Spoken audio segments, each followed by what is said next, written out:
मेरे प्यारे देशवासियों, जब भी अब कोरोना की बात आती है तो एक बात स्वाभाविक है, हर किसी के मन में सवाल है, कोरोना की वैक्सीन कब तैयार होगी। ये सवाल हर एक के मन में है, पूरी दुनिया में है।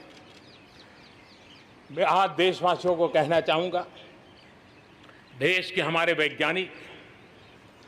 वैज्ञानिकों की प्रतिभा एक ऋषि मुनि की तरह लेबोरेटरी में जी जान से जुटे हुए अखंड एक निष्ठ तपस्या कर रहे हैं, बड़ी कड़ी मेहनत कर रहे हैं।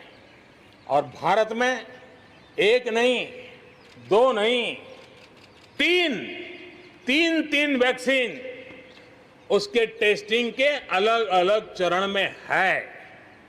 वैज्ञानिकों से जब हरी झंडी मिल जाएगी, बड़े पैमाने पर प्रोडक्शन होगा और उसकी तैयारियां भी पूरी तरह रेडी हैं। और तेजी से प्रोडक्शन के साथ वैक्सीन हर भारतीय तक कम से कम समय में कैसे पहुंचे, उसका खाका भी तैयार है, उसका रूपरेखा भी तैयार है। लेह लद्दाख, करगिल, जम्मू कश्मीर एक क्षेत्र, एक प्रकार से इस क्षेत्र को एक वर्ष पूर्व 370 से आजादी मिल चुकी है। एक साल पूरा हो चुका है। ये एक साल जम्मू कश्मीर के एक नई विकास यात्रा का बड़ा महत्वपूर्ण पड़ाव है। ये एक साल वहां महिलाओं को, दलितों को मूलभूत अधिकारों को देने वाला कालखंड रहा है। ये हमारे शरणार्थियों को गरिमापूर्ण जीवन का भी एक साल रहा है।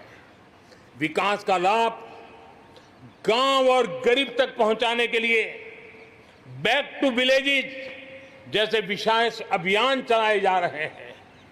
आयुष्मान योजना को बेहतरीन तरीके से आज जम्मू कश्मीर, लद्दाख के क्षेत्र में उपयोग किया जा रहा है। मेरे प्यारे देशवासियों, लोकतंत्र की मजबूती, लोकतंत्र की सच्ची ताकत हमारी चुनी हुई स्थानीय इकाइयों में है। हम सभी के लिए गर्व की बात है कि जम्मू कश्मीर में स्थानीय इकाइयों के जनप्रतिनिधि सक्रियता और संवेदनशीलता के साथ विकास के नए युग को आगे बढ़ा रहे हैं। मैं उनके वहीं के सभी पंच सरपंचों को हृदय से बहुत बहुत बधाई देता हूं, विकास यात्रा में उनकी सक्रिय भागीदारी के लिए। जम्मू कश्मीर में डिलिमिटेशन की प्रक्रिया चल रही है।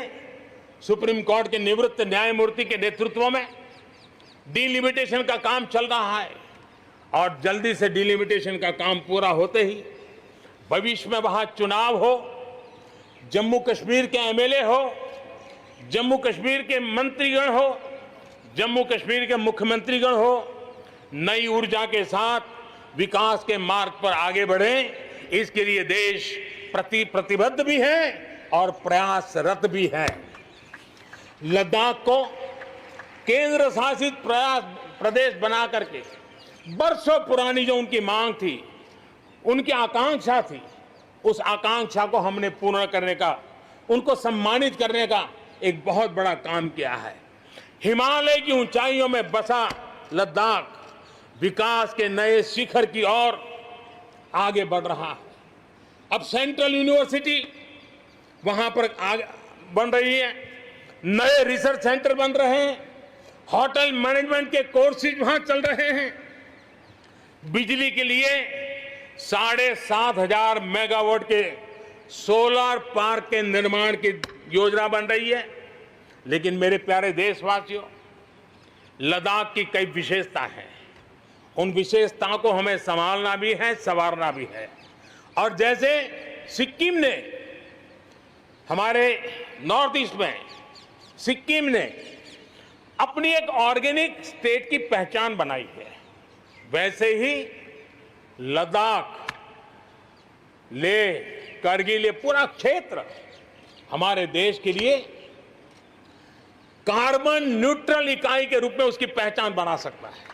और इसके लिए भारत सरकार वहां के नागरिकों के साथ मिलकर के एक नमूना रूप, प्रेरणा रूप कार्बन न्यूट्रल और वो भी विकास का मॉडल, वहां की आवश्यकताओं की पूर्ति वाला मॉडल, उस दिशा में हम खेळ, मनोरंजन आणि देशभरातील महत्त्वपूर्ण बातम्या आणि माहितीपूर्ण व्हिडिओ पाहण्यासाठी प्राईम मराठीला सबस्क्राईब करा. व्हिडिओ आवडल्यास लाईक करा, मित्रांसोबत शेअर करा आणि आपली प्रतिक्रिया कमेंटद्वारे अवश्य कळवा. पाहत रहा प्राईम मराठी.